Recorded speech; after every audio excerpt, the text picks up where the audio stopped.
this present crisis, government is not the solution to our problem. Government is the problem.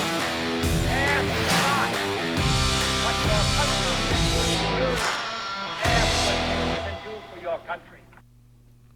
And we're back. Hey, welcome back, dweebs and dweebettes. How about it? We are back with another podcast here. If you're watching on YouTube, don't forget to hit the like button, hit the subscribe button. If you're listening on any other platform, we appreciate you being here. Last week we did an election episode. Yeah, Because well, there was an election. yeah, And, one of those things. Really, we still don't know. Yeah, we know even less now. Still don't know. Still don't know what's going on. Yeah, We're recording this on a Saturday. Election was Tuesday. Remember when they had to hand count, like hand stamped ballots? yeah. And you'd still had the election results the same night. Now we have machines that do it. Yeah, and we still have don't no have idea. the election results. We still have no idea. Yeah, I don't understand. I don't understand how.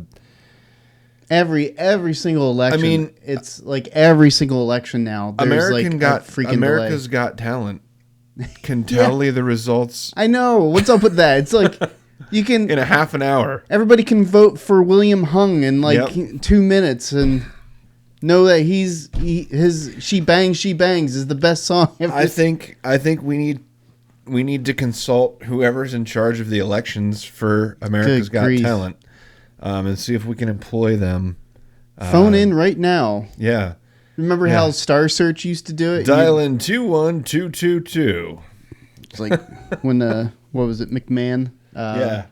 Used to do the Star Search stuff. I don't get it, but go back and check out our election episode, and we have lots of other content on our channel on YouTube that you can check out. Plus, we have so many podcasts. We're trying to diversify a bit because Yeah. there's politics gets boring after a while and mundane and I mean, one thing that we did, if you can't tell, the beautiful new logo that we've got, like right up here, right up in this area right here. where am I pointing? You are pointing at your head. Now you're opposite. If you want to point at the logo, you've got to point it the opposite way. Nope. Other and up in the. Yep. There you go. Now you're at it. Yep. So this wonderful new logo, right about there, the wonderful new logo that we have up here. We really appreciate everybody, watching the podcast watching the YouTube channel and listening to the podcast, because it allows us to, it affords us the ability to put out these cool new logos and stuff. I'm not quite sure why it's all green on mine and it's the right color on yours. Yours is green? Yeah, very much green. Oh yeah, your monitor's starting to fade. You might have to reset the color settings on your monitor. I think that's what it Either is. that or my eyes are going more worse than they It are. could be your eyes. You are. But I am chromatically. I am seeing two different colors here. Yeah, So you are. So anyway, today we thought that maybe we would talk about stuff and and things and election places. results and the lack thereof. Yeah, I mean, we don't. To your point, it's like a belabored story. It's like the medical system. You wait 4 months to go in for tests, and then you wait another 4 months for results. Hurry up and wait. Yeah, hurry up and wait. That's really what it is. Now, and I also get it. We've also entered a day and age where Amazon has broken us. Yeah. Of our patience when it comes to certain things. If Amazon doesn't have the thing we ordered to our house, Well, do you remember the 2000 election where everybody was freaking out because we had to wait 3 days to see who won Florida? Yeah. You know what I mean? And everybody was freaking out. This is the end of the democracy. And now it's like, we're going to wait a couple weeks, see what happens, Who knows who will win by the time 2 weeks is up? Maybe we should have turned on that ballot machine there. Yeah. And all the problems that they had in Arizona. It's crazy. Where like the It was ballots weren't printing out. And what was it in Scranton area in PA? I didn't hear that. They started talking about a paper shortage. oh, Lord. A paper shortage? Go down to fucking Staples. Yeah. Isn't Dunder Mifflin right there in Scranton? Yeah. I mean, call up Michael Karn. I know. They should have had him jump on there and be like, hey, wait a minute. We've got paper. And then have like... Or what was his alter... Michael Scarn. That's what it was. Michael Scarn. His alter alias. I know. Like, the #1 comedy about a paper company in Scranton. And Scranton has a paper shortage. I smell something odd about that. Yeah. There was a lot of oddities. But I will say that I think this election was a lot cleaner than the 2020 election. Yeah, I'll admit that. There wasn't... I think part of it... is that the elections in 2016 and 2020 were different in how they were being tabulated, I think, to some extent. So I think that by its very nature, because nobody was used to the manner in which this is all done, it immediately just invoked a sense of doubt about everything that was going on, which is natural. Absolutely. I don't see here. The thing of it is what, and we might talk about this a little bit. At least I'd like to. Is just this ever growing disparaging commentary that they had towards some of the Republican candidates as being election deniers. That's the only thing they had against some of these people, is that they were election deniers. I know people in the social sphere personally, people that I know personally from, just walks in life, that are saying the same thing. It's like they have no clue what they're saying. They have no clue. It's like, if you go back over history, it's been happening since 2000 and beyond that. There was doubts in the second election. Yeah. That we held in this country. So election deniers, it's bullshit. That's it's part of the process. People are allowed to say if they don't agree with something. Yeah, that's part of the whole process. But the point is if you don't agree with it, doesn't necessarily not make it true. Well, how many times, and I hate to play the whataboutism because it doesn't get, but how many times did Hillary Clinton say that Donald Trump was an illegitimate president? She did the same exact crap. I mean, it's just what bothers me is that now they're taking it. Something that we've always been used to. We've gotten so used to people after an election saying that they don't agree with the results, they don't believe the results.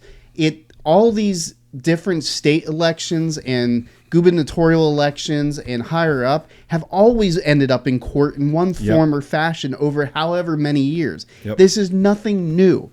Nothing new. But Absolutely yet, for some reason, they've grasped onto that and used it as a derogatory remark to a person. And this is something that now, because it's so flooded in the feelings universe, because we don't use logic anymore. We just go based off of our fucking inaccurate feelings. Yeah. And, we apply that to people now, and that's their permanent stamp on the rest of their life, is because they said at one point in their life that they didn't agree with something. It's like, well, how about this? How about you go to your doctor, get an opinion about something, you disagree with it, ask for a second opinion, let me know, because I'm going to put you all over Facebook and tell them that you're a doctor denier.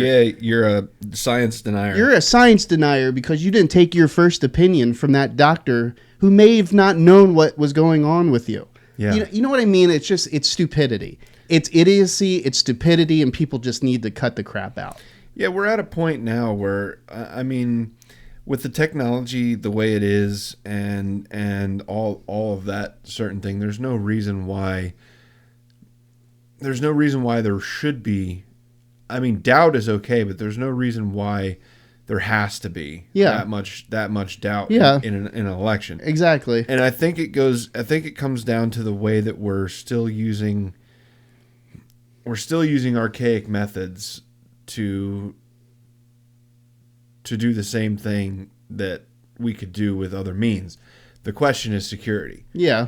Yeah. You know, the pen and paper is still the most secure way to vote because it's impenetrable. It's unavoidable, or I don't know even the word I'm looking for, but it's not without question, but it's less questionable. Well, I mean, when we started making, I guess it was like early 2000 when social platforms really started to get a foothold in our culture.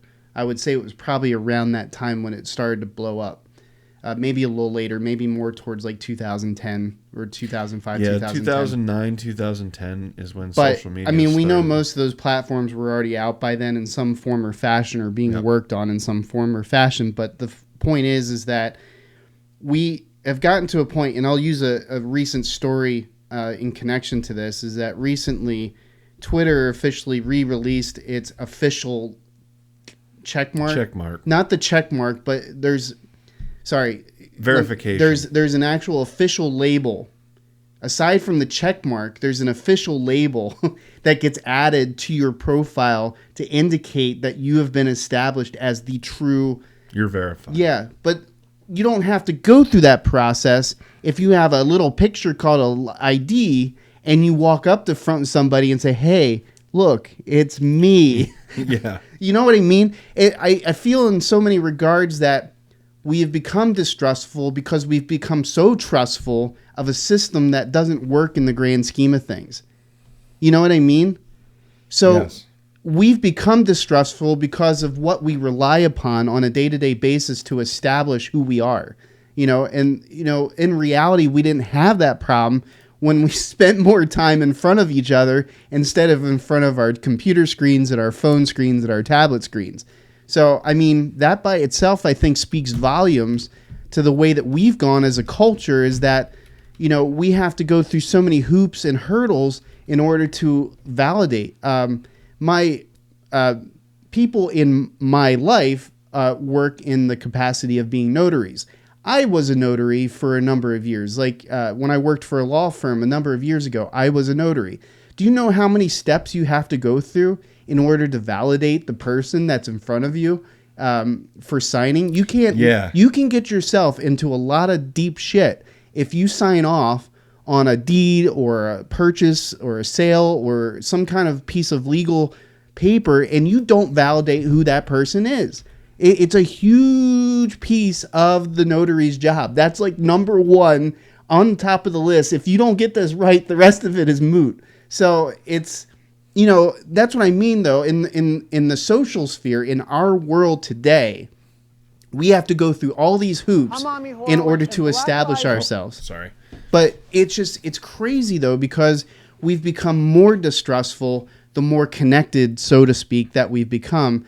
But I think we've become disconnected because we no longer trust each other. Yes. Because we're relying on unreliable means. Well, I feel like there's a couple of simple things that could be done. One, ID. I mean, we've talked about that ad nauseum. Yeah. How hard is it?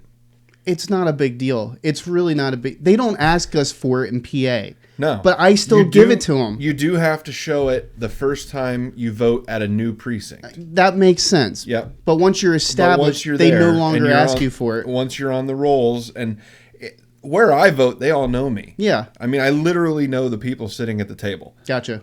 So it's like I walk in and I say my name, I sign the book, they know it's me. But when I first started voting there, they didn't know me from Adam, so I had to show my ID. Fine. Yeah. But I don't understand this concept of somehow requiring an ID to vote somehow suppresses... It doesn't. It's just more crap. It's just... What it suppresses non-citizens and people that Exactly. are ineligible to vote. It suppresses them from voting. That's what it suppresses. I'm sorry. There are states that are considering this, but I'll just go on the record by saying this. If you're not a citizen of the United States and a citizen or resident of that state, not even resident, you can be a resident and not a citizen. Yes. If you're not a citizen of the United States, you do not get a say. If I'm you're sorry. a- You if you're do a- not. if You you're a do not permanent- get a say. Yeah, if you're a permanent resident. Yeah. If you're a permanent resident, then you should be a citizen. Well, true. But, even if you're a permanent resident and you have the permanent resident alien status. Okay. Yeah, well, it's like Ozzy Osbourne. Yeah. He's not a citizen. Nope. Nope. But he's chosen the United States as his place of residency. Yep. Until Ozzy Osbourne decides he wants to be a citizen, I don't give a rat's ass what Ozzy Osbourne thinks about states politics. I mean, that's fair. I have no business getting involved in Mexico's vote elections. Yeah. You know, I have no business getting involved in Canada's elections. Yeah. I have no business getting involved in the elections in France. Yep. Because I have no skin in the game there. I'm not a citizen. Yeah. You know what I mean? And Now, the thing of it is it's not that we don't want people to become. It's not No. a hey, I don't want you to do this. It's like, hey, I'm raising the bar so that you do this. Yep. You know, it'd be no different than us then suddenly saying that anybody can be a doctor. You no longer need an MD or a DO behind your name to qualify you as a doctor. You know, anybody can be a doctor. Can you imagine? Why doesn't the board of Twitter ask me my opinion? Exactly. Because they need qualifications. They need something that establishes you as somebody that has met the criterion by which they set, to be in that organization, to have an input. I can't come into somebody's business and dictate to them how they're going to treat their employees. If the employees don't say something for themselves, then what am I supposed to do about it? The employees have to be the ones speaking for the employees. That's why you have unions. That's why you have, groups like that represent people on a whole, on a larger scale for those purposes. Yeah. But it drives me nuts. It drives me internally nuts that we're so, we're hurting the feelings of people. We're hurting their feelings because we're not allowing them to say what they feel. It's like, don't become a fucking citizen. Now, here's the thing. Not to sound crazy, even though I'm barring on that right now.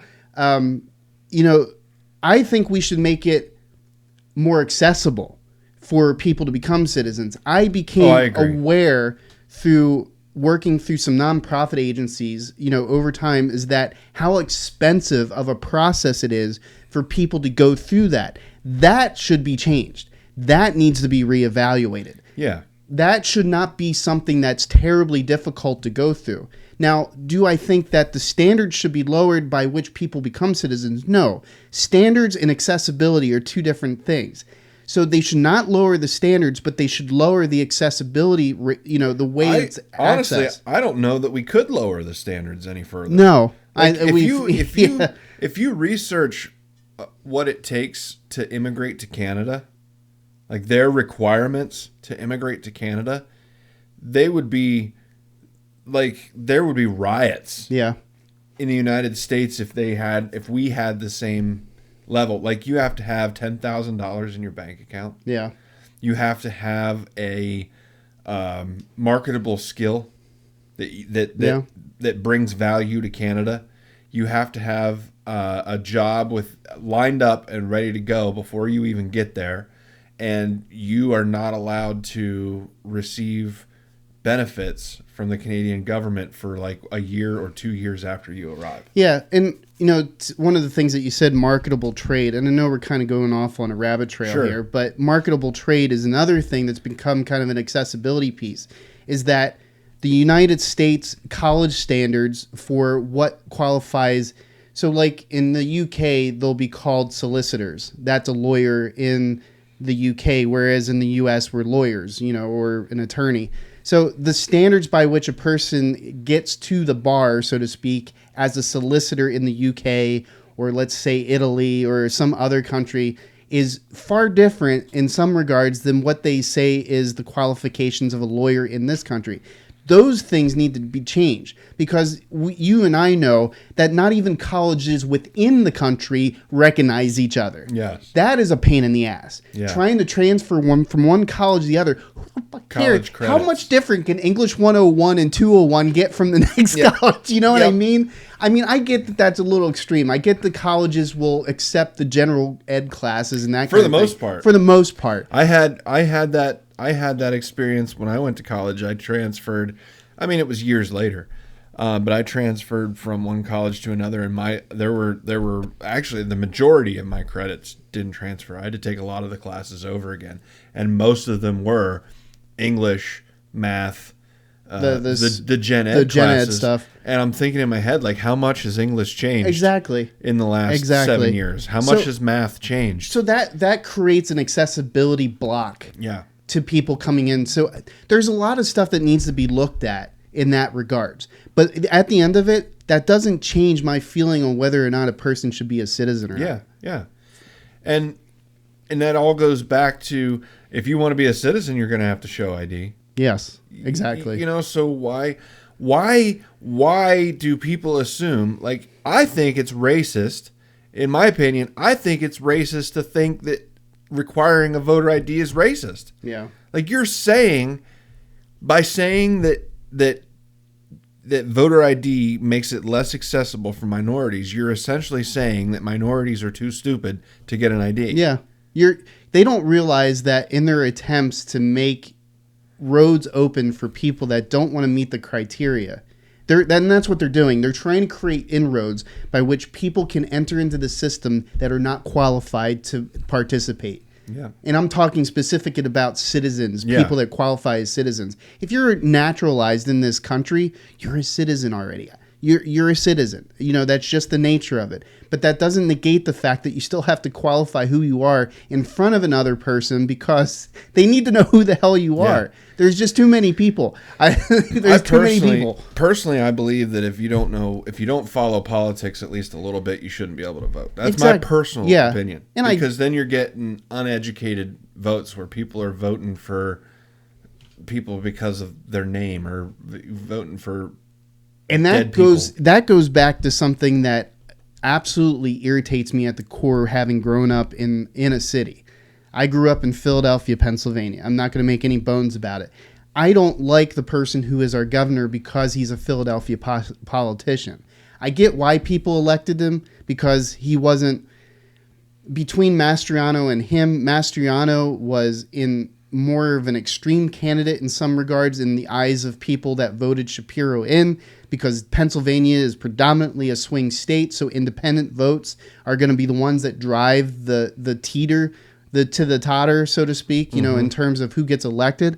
At the same time, I don't like politicians that come out of Philadelphia by its very nature, because I've never met a politician from Philadelphia I could trust further than I could throw them. So I'm sorry, I grew up there. I don't trust them. I don't like any of them. I don't care who they are. I don't care what their background is. I don't care what their district is. I just don't trust any of them. And that will be me until the end of time. That's just who I am. But at the same time, I get why people voted for him, because he was qualified. He was a little bit more, in the eyes of, I guess, a Democratic voter, he would be somebody that was seen as a little bit more in the middle on stuff. Even though I don't agree with that, I can see why.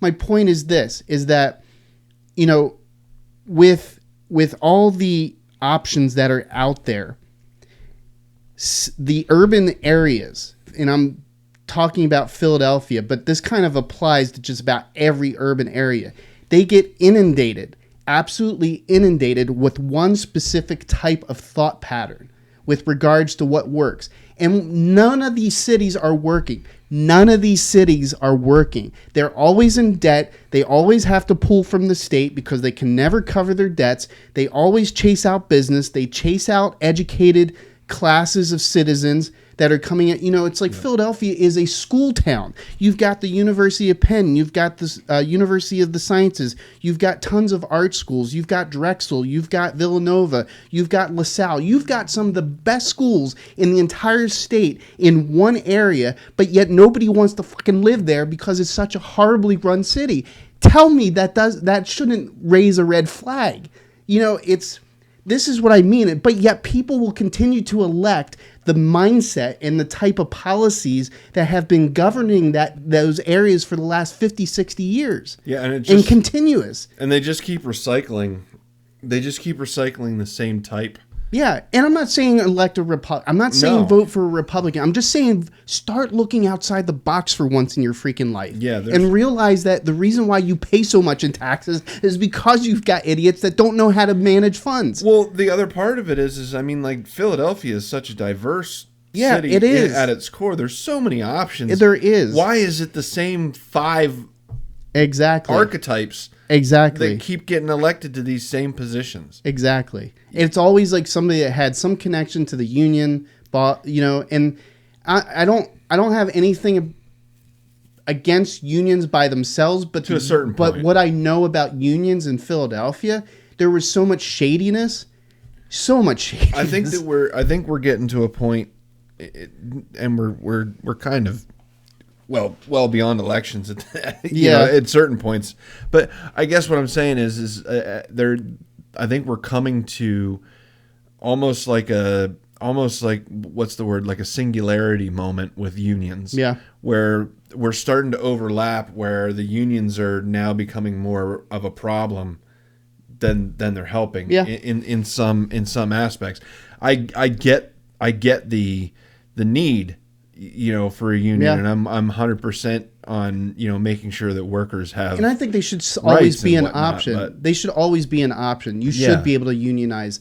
I know of companies that will shut down stores as soon as they hear Oh, the yeah. word union pop up. Oh, yeah. I think unions should always be an option. But the question is whether or not they're really serving their purpose. And at what point do you become a slave to the union? then, Exactly. too? Like, So you're just trading one for the other. you're trading one master for another is all you're doing. Like teachers' unions in They're this nuts. day and age. They're nuts. That it's not even a union anymore. It's a religion at Yes. this point. Like Yep.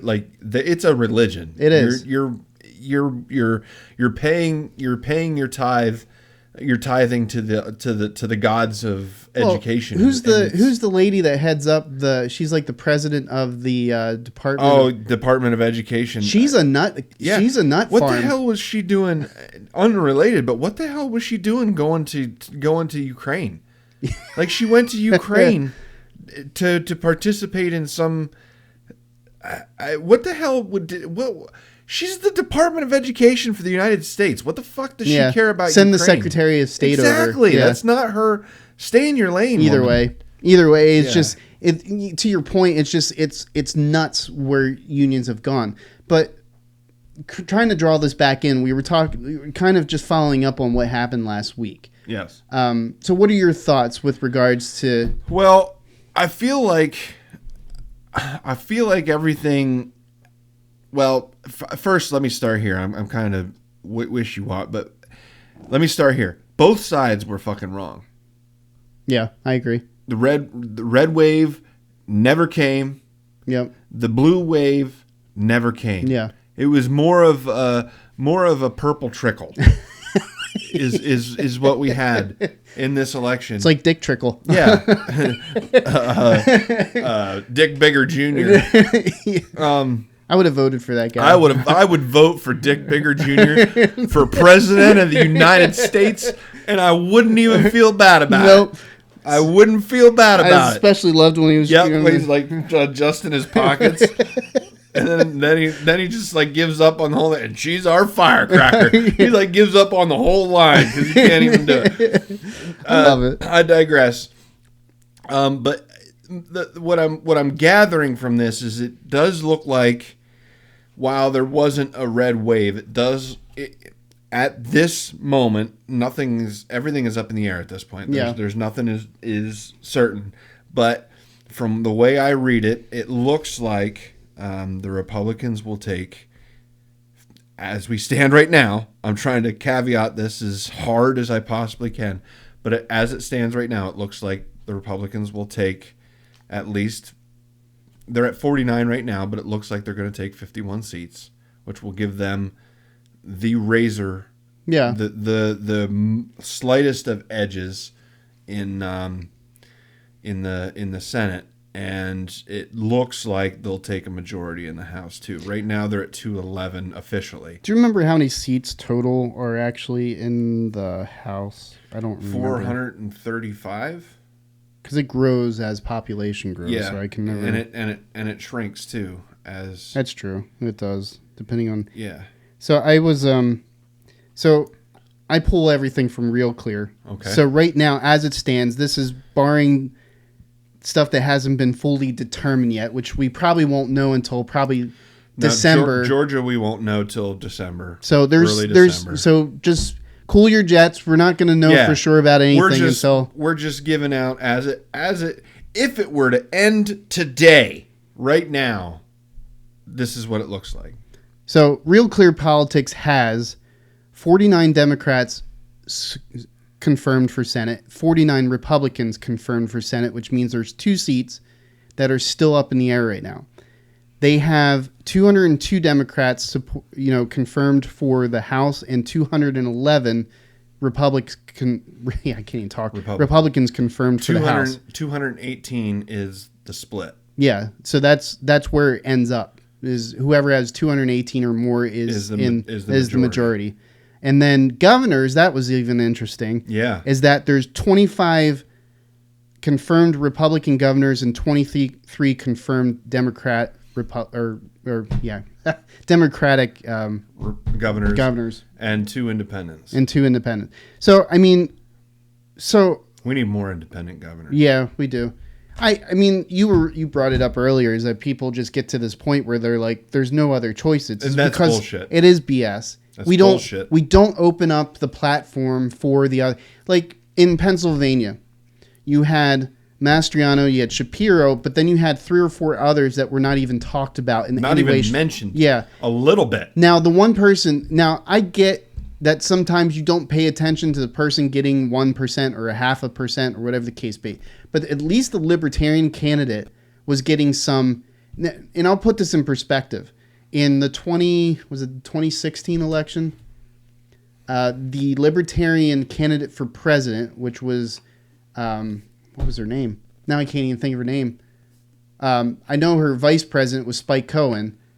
But she was running for Libertarian candidate. She got an entire county in Pennsylvania.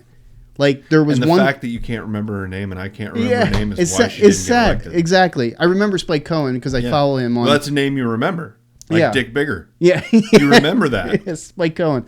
But Spike Cohen's still, he's a cool dude. But nonetheless, the point is that these Hackenberg, who was the one that was running for governor in PA, didn't hear anything about him whatsoever. Not a mention.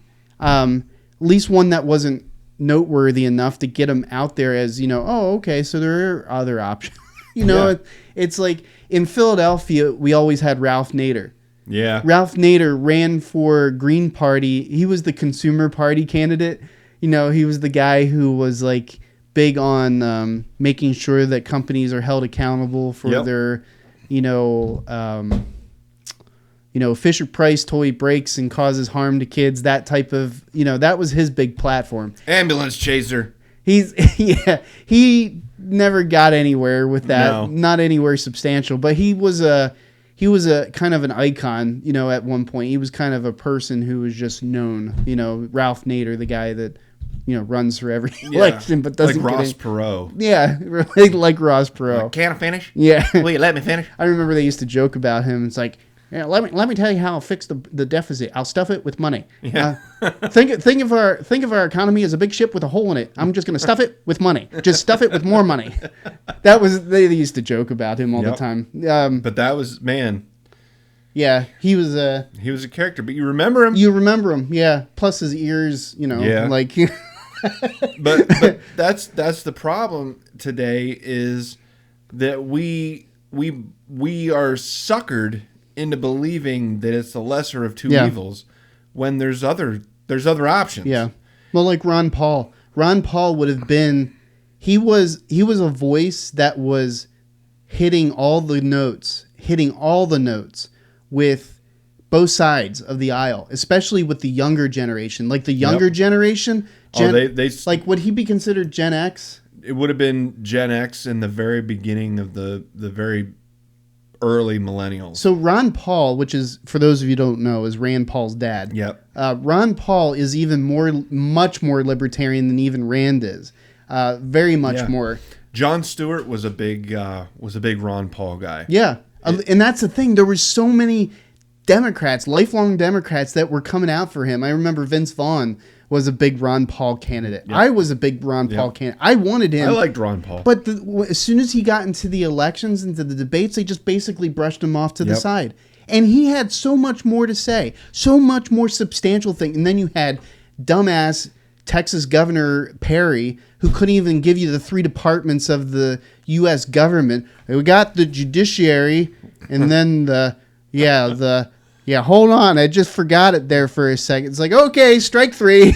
Yeah. You're gone. It's like, but you know what I mean? It's, we give so much attention to these people that become popular, but how the hell did they become popular? They have nothing to say. They have nothing substantial. But yet you'll have these candidates that are well thought, well researched, that have a history of attacking some of the core issues that we complain about, but yet we turn around and just allow them to be brushed off to the side. And that's a travesty. So I think in light of the election, I read a couple articles and we brought them up before we started talking here, is that I think that this is kind of a commentary. This election is a commentary on how people feel about how the Republicans and Democrats have been running this country.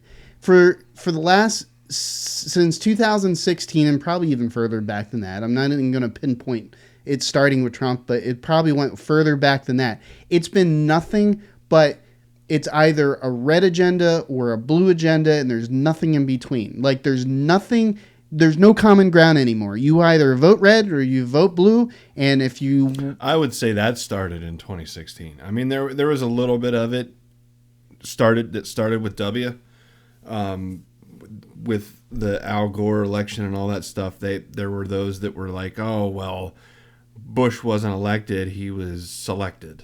Yeah. And all this other stuff. And there were a lot of Democrats that wouldn't go along with Bush, but then September 11th happened. And I believe that the right thing happened, and everybody kind of put politics aside for a majority of his presidency. Politics were set aside.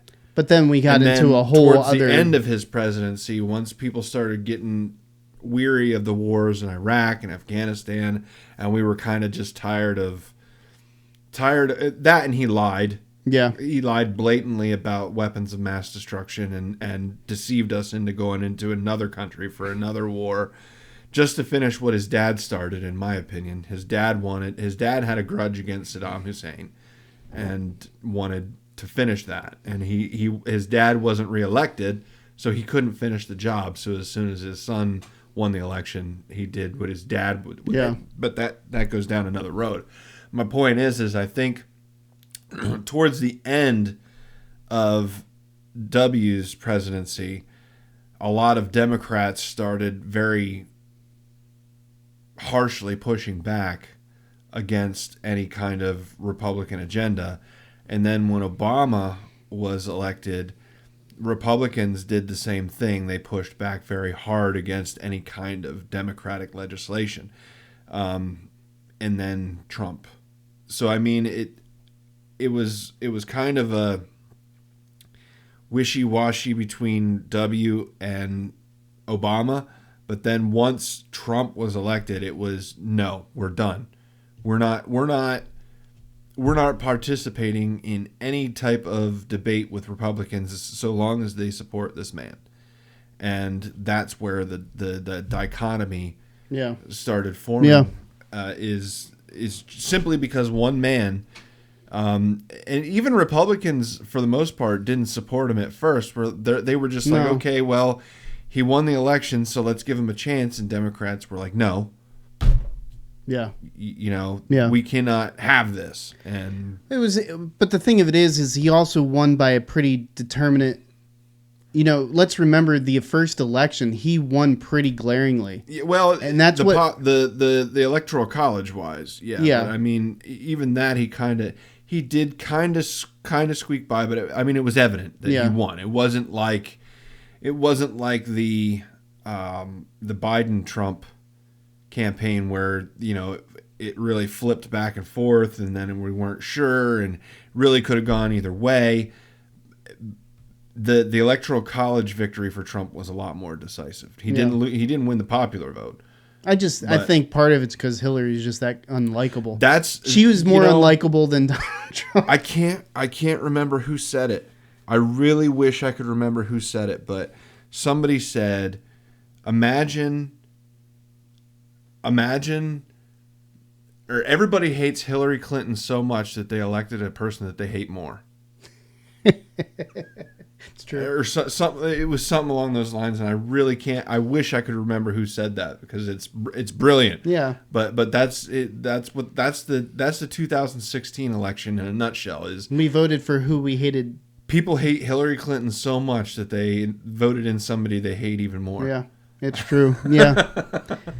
Well, I mean, I hope. Here's the thing: is that despite it does right now look like the Republicans are going to be in control of the House and very possibly in control of the Senate, which then very much negates anything that Biden can really do for the next 2 years. I mean, yes. So thank God. Yeah, I mean, tell me about it. But on top of that, I think it's a bigger question mark as to what this says. Is it that people are shifting in that direction again, or are we to look at this from a bigger perspective? Is that people are getting tired? Because there's a lot of articles out there and people's opinions floating around as to what this says. It's every election. Everybody puts in their 2 cents about what they think it does and means says. There are a couple things I pull from this. I think we need to get rid of polls. Yeah. I think polls need to stop.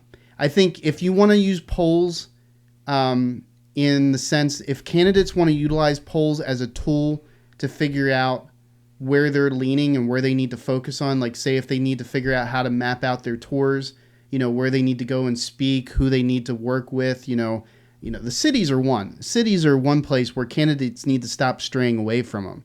A lot of candidates on the Republican sides do not touch cities. Yeah. Like they just do not. And I think that's wrong. It is I wrong. don't care if you get booed. I don't care if you don't get received with a fruit basket and all the warmest welcomes. You need to make yourself present in those places and let people know who you are, because that's there. If you look at a map, it's corners, pockets of the U.S. that are electing Democratic whoever to the office. It's because the cities elect Democrats. Yep. Just that's all it is. It's all there is to it. And then if you were to elect people based off of land mass, it would never be, it would never be even a competition. Yeah. Land mass is, it's just like, it's just crazy. If you look at the counties, if you look at the map of the counties in Pennsylvania, just go by counties.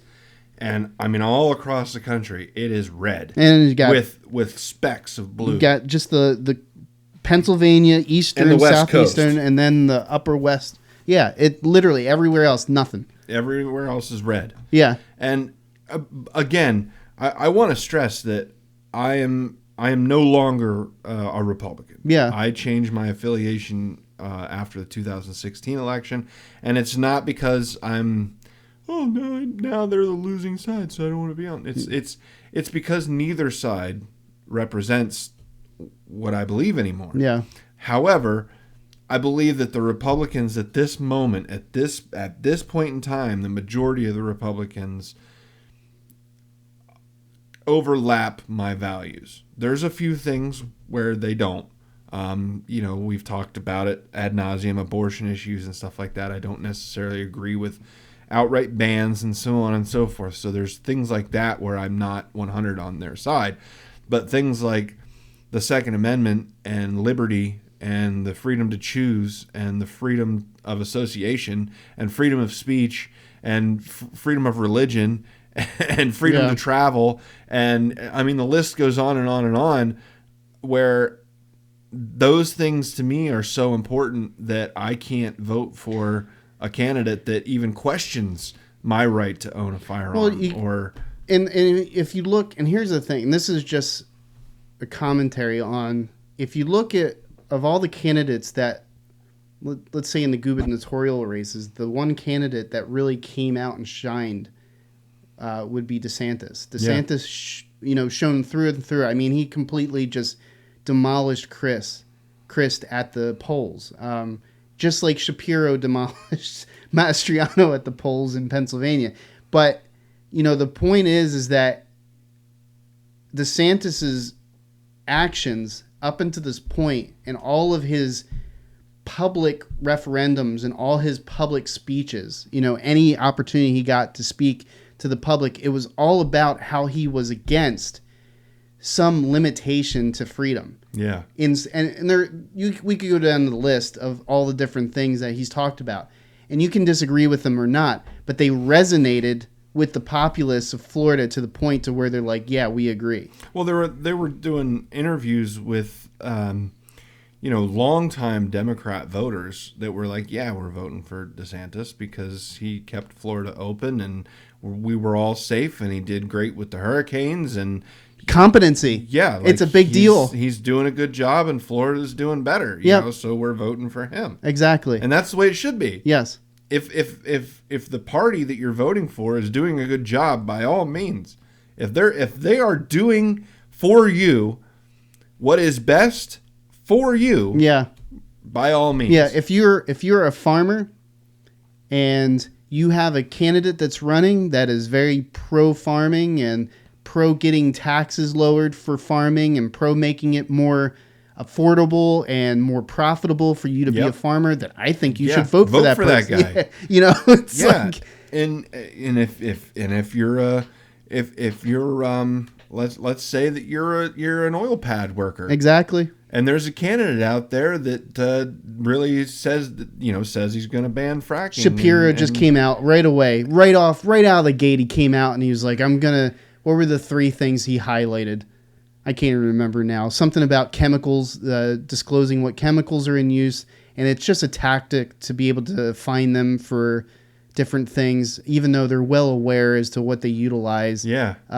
There were 3 things right out of the gate. And that was the big thing that they were pressing Fetterman on, which drives me absolutely batty, is like this. They were highlighting Fetterman's wibble wobble on fracking as being the one thing that could cause Oz to win. But yet over here with Shapiro, they voted him in, even though he was very adamant about the fact that he was going.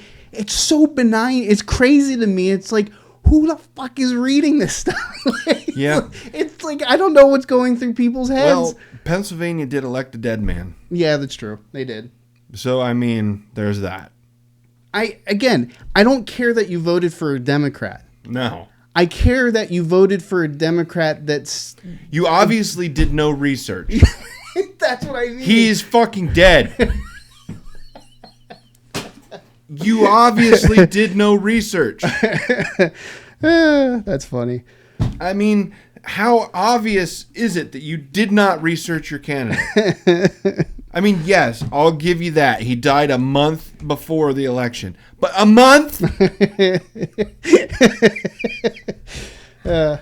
Maybe it's Weekend at Bernie's. Maybe they're going to have some dude behind him. And it didn't happen. And I would be, okay, it's a freak occurrence. It happened twice. Yeah. Where was the other place? In Georgia. I went someplace else. I think I got to pull it up. I got to find it. Because there was another lady they elected a dead woman. It was in Tennessee. In Tennessee. You know what? Not for anything, Mike, but maybe the best politician is a dead one. You got to be careful how you say that. I get that. You got to be careful how you say that. But yeah, another one. Let me find her name. Barbara Cooper died on October 25th at the age of 93. Yeah. They listed her death as unexpected. Yeah. She's 93. Really? She was that old? She was 93. I get it. Maybe it was untimely, but it wasn't unexpected. So a 21-year-old dying suddenly is unexpected. So let me rephrase what I said about the whole politicians being better when they're dead. Let me say this. It's like the best kind of politician is a politician that can't do anything. There you go. That's a better way to put it. But I'll go back to my original assessment that Pennsylvania would elect a sock puppet if they put a D next to its name. Again, going back and talking now specifically about Pennsylvania, because that's where we're at. They voted. So Shapiro. What's Shapiro's first name? I always forget. Josh Shapiro. So Josh Shapiro was the Attorney General under Governor Wolf, and he won the election for governor pretty resoundingly. I think it was like something like 55%, 43%, something in that ballpark, and then everything in between. But at least with Shapiro, he's qualified. Shapiro he was an attorney general. He's an attorney, blah, blah, blah, blah, blah, blah, blah.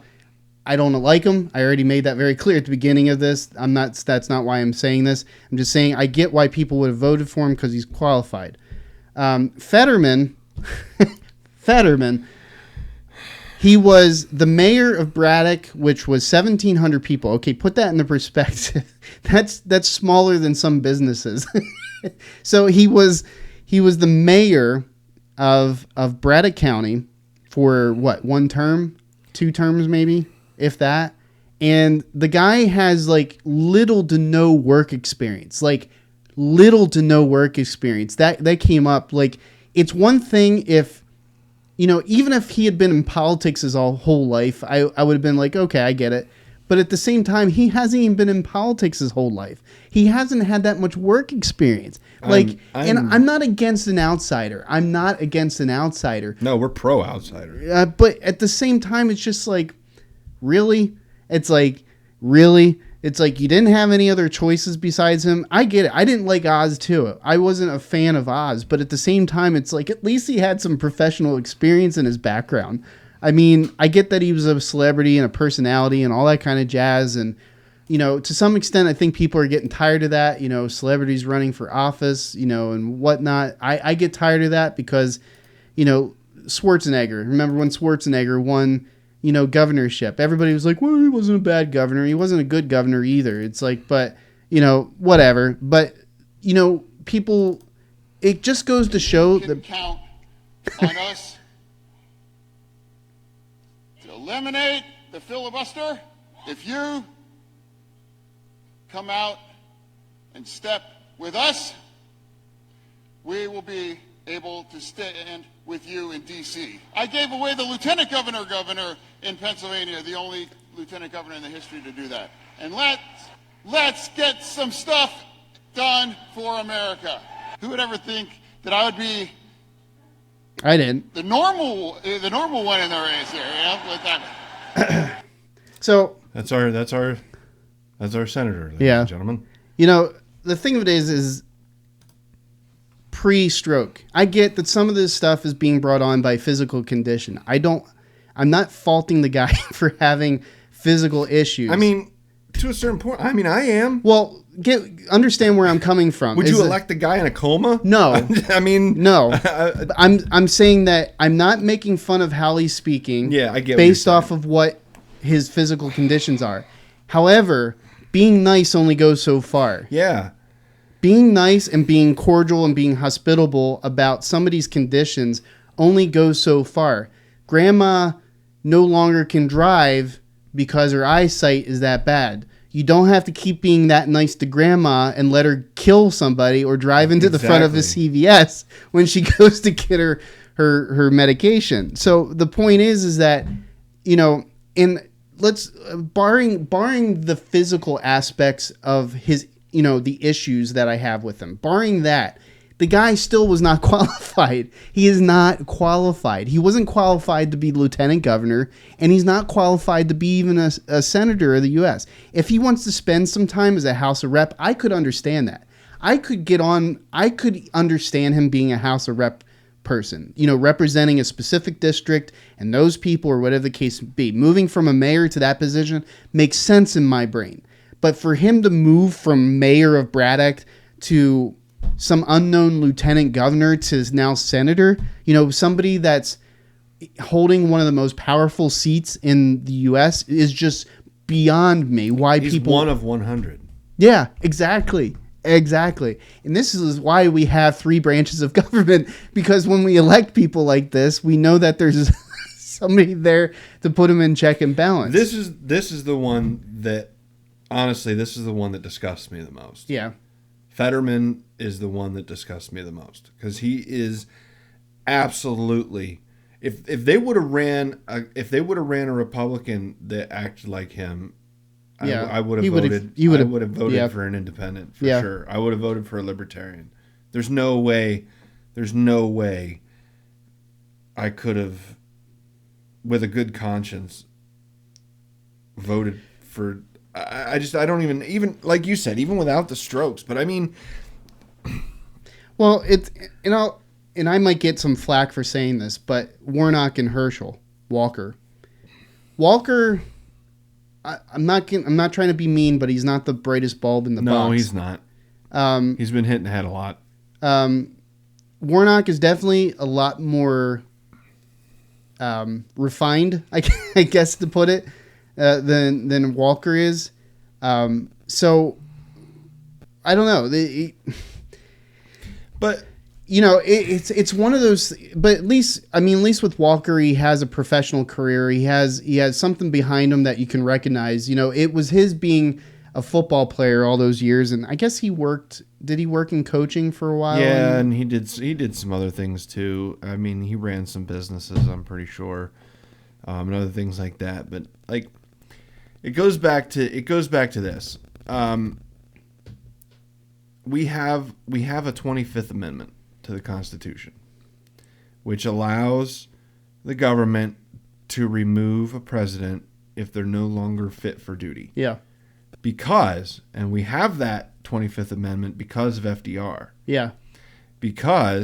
Or maybe it goes back to Lincoln and him being incapacitated because he was shot. But long story short, I know it was highlighted again during FDR because FDR got 4 terms.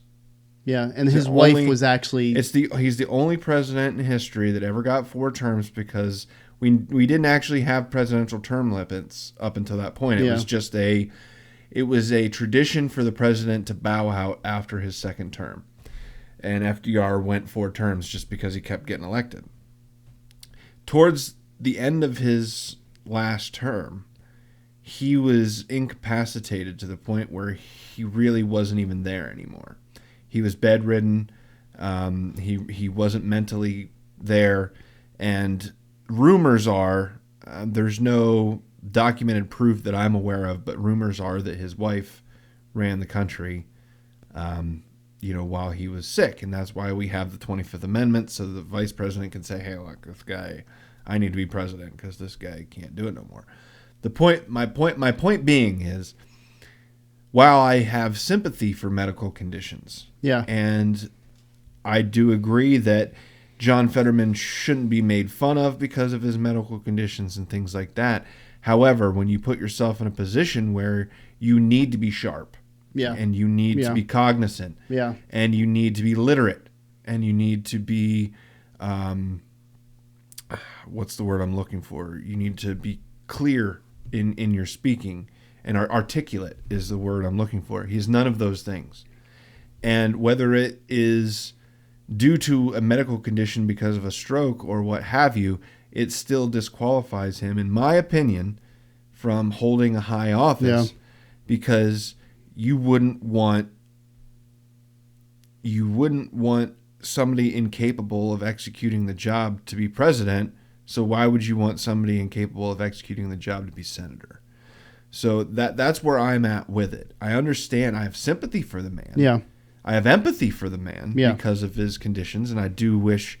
I hope that he gets better, not only for his physical sake, but for the sake of the state. Yeah. I hope he gets better. Yeah. But I feel like he was unelectable. I feel like he was ineligible to be a candidate, and I can't understand how this was the guy. I can't understand how this was the guy. Yeah. You know. Yeah. Yeah, and I But think he won. Yeah. Fair and square. So we don't watch all of the local elections as tightly as we do Pennsylvania, of course, because that's where we're based out of. So I mean, this isn't the only occurrence of this happening. It happens in districts where they're just purely Republican, where they'll just vote, like Strom Thurmond. Oh yeah. Remember Strom Thurmond from back in the that guy should His not name recognition got him elected more often Exactly. than it should have. So it's not. This isn't a critique of how Democrats. Arlen Specter. Yeah, yeah, I met Arlen Specter once, and I'll tell you, I didn't care for him. Yeah, he flipped. He flipped from Republican to Democrat. I don't know. He just didn't stand for a whole lot of anything. I'm not against flip-flopping because I do feel like any person, if you're going to be an intelligent person, you have to reserve the right to change your opinion. I get that, yeah. But when people flip-flop parties back and forth, like I think that's what killed Crist in Florida, is he was a Republican, then he left the Republican Party and was an independent, couldn't win as an independent, so then he ran as a Democrat.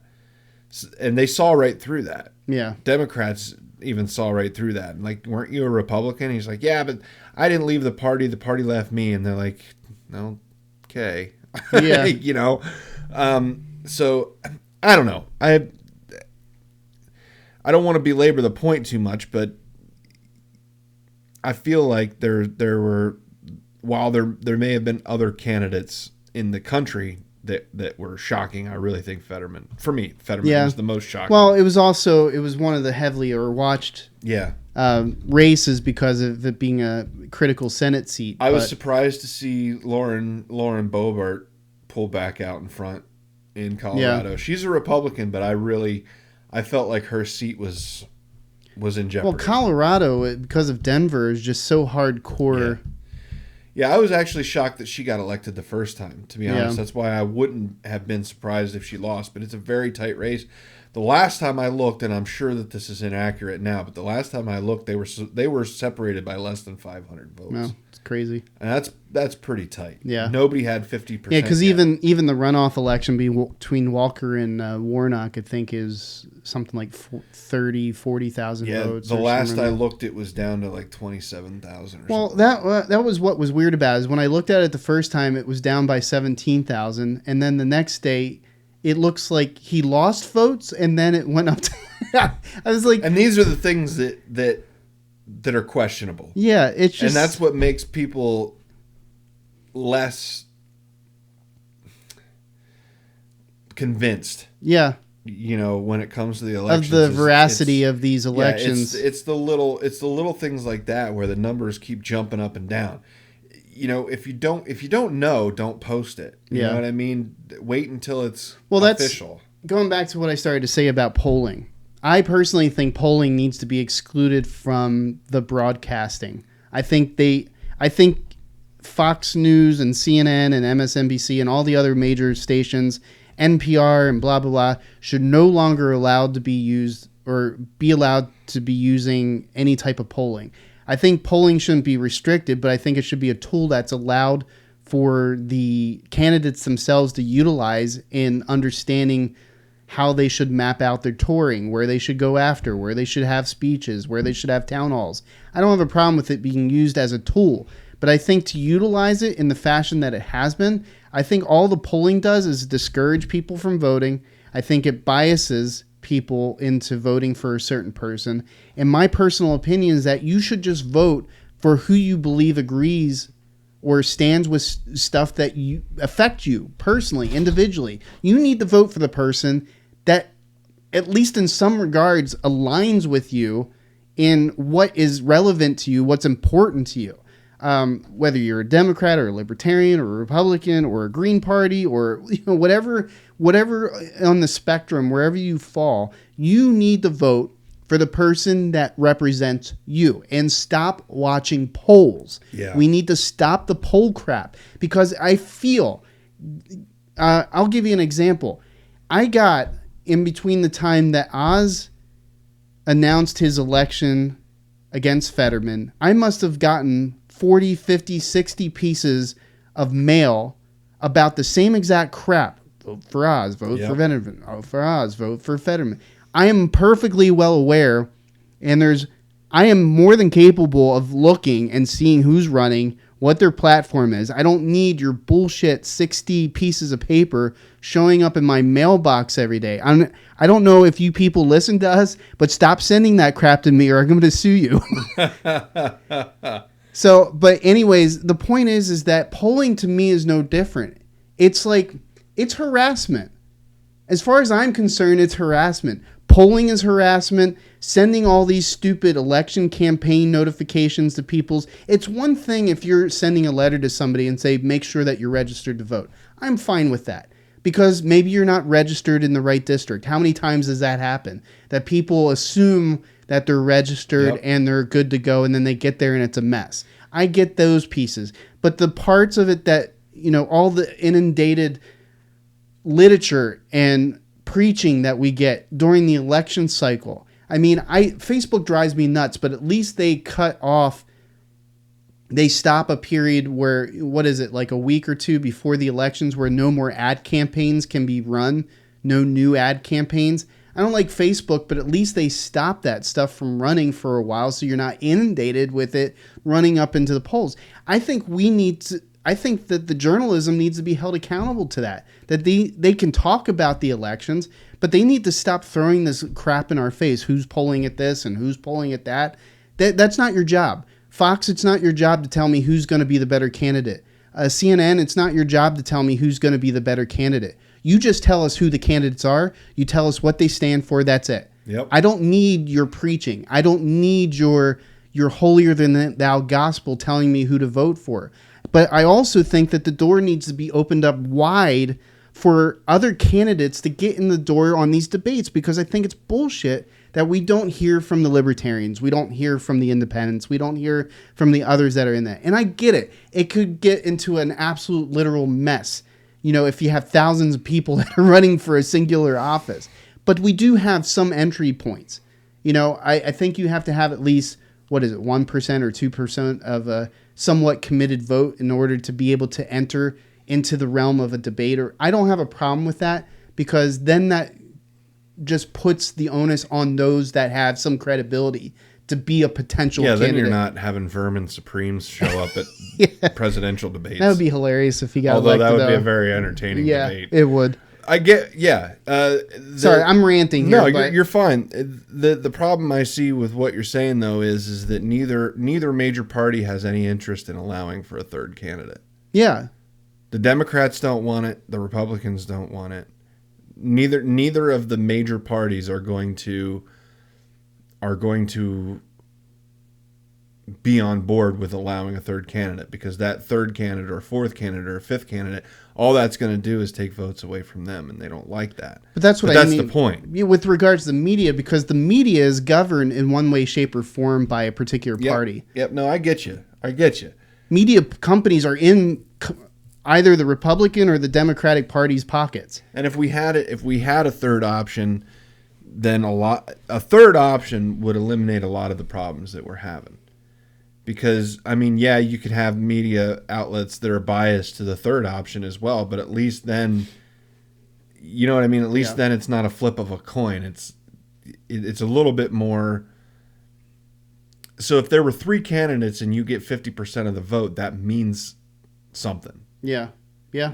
You know what I mean? Yeah. So, I don't know. I guess hurry up and wait. Like we said, I guess as a recap, we have no idea. Yeah, we don't. We have no idea. We're still in limbo. I'll say this. I really think that environments like this are exactly what the founding fathers were hoping for. Yeah. In my honest opinion, because there is right now, as tight as it is, there is the best representation. They have to work together for our country as it stands. Literally, as our Congress sits today, it's 50-50 in the Senate. That's never happened before. Yeah. And that's literally the down the middle split of representing the country. It's half and half. Yeah. So this is the ideal condition, is just that they're not willing to work together. That's the problem. Yeah. So I mean, so they either so what happens, and I think this is a good result, is that the electorate, the people that have elected these people into office, and we know, and I think we already touched on this, is that we know that there were people in these states that voted for both a Republican and a Democrat. There had to be. There had to have been that case which is cool. Yeah. I think That's the way that's it should fine. be. That's the way it should be. What they've done is they've engineered, whether knowingly or unknowingly, they've engineered this opportunity for the politicians that are going to sit for the next 2 to 4 years or however long, 6 years if you're a senator. So they've engineered an opportunity to where they're either going to decide to find common ground, they're going to determine themselves. Biden's going to get off his high horse and stop pretending like he's King Biden and start working with Congress and working with the House.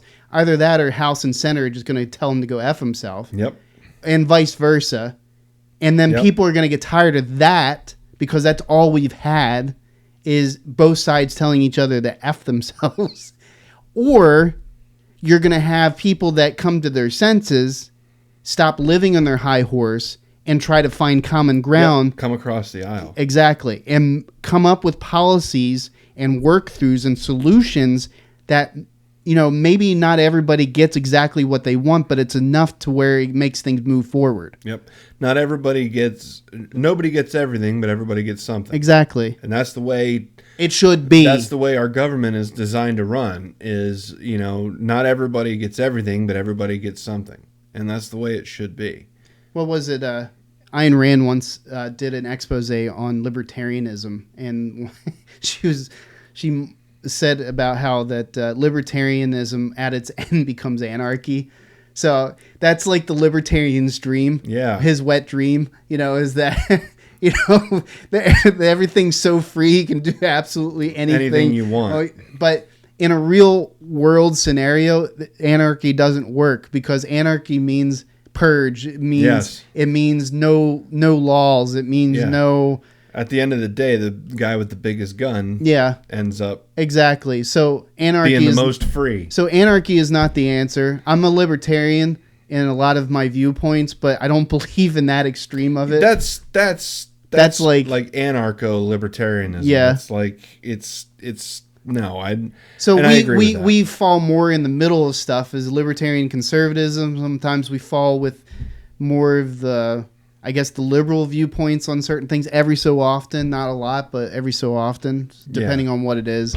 The way I see the freedom part of it is you should be free to do whatever you want until you're infringing on somebody else's freedom to do whatever they want. Yeah. You know? Yeah. One of those type of things. At any rate, it's hot here. We'll digress. You know, I guess to end it up, we should allow more options. Yes. We should compromise. We should empathize and come to a point where we're back to working as a team instead of working in teams. Yeah. And I think that's the only way that we're going to heal this and get past where we're at. So hit the like button if you're watching on YouTube. Hit the like button. Hit the subscribe button. Comment down below. Let us know what you like about our rants here. I wonder how many F's you dropped. Yeah, we should have a counter up in the corner. At some point, I'll put a counter up. That's what elections do to me. They make. I know, and I think they do that to everybody. But that's why we have these episodes. So let's bring the temperature down. You know, none of the crap that we've gone through before, and just wait and see what happens. Getting excited about it and getting angry about it isn't going to do anything.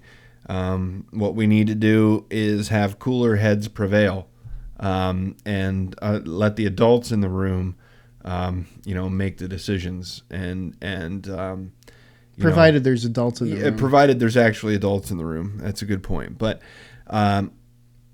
let it ride, see where we're at, and in 2 more years we're going to do this again. Gosh. Until next time. That episode's going to be a lot of drinking. I'll just put it like this. Until next time, take care of yourselves and each other. Bye. Bye.